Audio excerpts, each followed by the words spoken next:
राज्यामध्ये महायुतीमध्ये एक दोन नाही तर 7 मुख्यमंत्री असल्याची खोचक टीका संजय राऊतांनी केली। हे 7 मुख्यमंत्री कोण याची नावं सुद्धा राऊतांनी वाचून दाखवली आणि त्याच्यावर शिंदेच्या शिवसेनेचे नेते नरेश म्हस्के यांनी जोरदार प्रत्युत्तर दिले। म्हस्केंच्या टीकेवर सुळेंनी सुद्धा टोला लगावला। महाराष्ट्राची परिस्थिती त्यांच्या त्या सो कॉल्ड महायुतीच्या बाबतीत म्हणाल तर या क्षणी तिकडे 7 मुख्यमंत्री आहेत। देवेंद्र फडणवीस आहेत,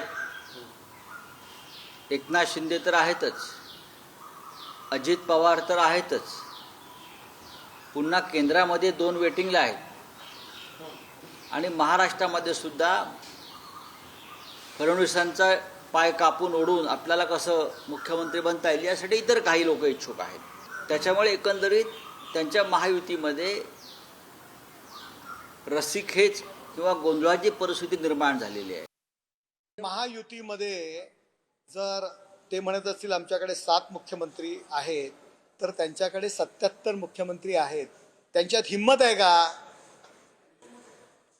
उद्धव ठाकरे यांना मुख्यमंत्री पदाचा उमेदवार जाहीर करायचा?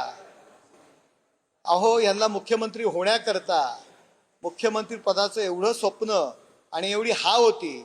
शिवसेना भाजपा युतीबरोबर विधानसभा निवडणुका लढल्या आणि मुख्यमंत्री होण्याकरता काँग्रेस आणि शरद पवारांबरोबर गेलेली ही मंडळी आहेत।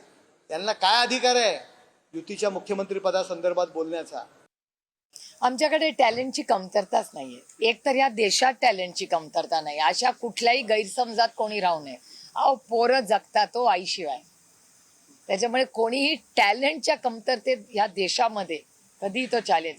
खूप टॅलेंट आहे, अर्थातच या देशात लोक आहेत। कोणी तुम्हाला सांगितलं की हाच मुख्यमंत्री म्हणून होऊ शकतो? या देशात टॅलेंटची कमतरता कुठल्याच जबाबदारीत नाही, ना माझ्या ना तुमच्या ना तुमच्या कॅमेरामॅनच्या। सगळे टॅलेंटेड खूप लोक आहेत या देशात।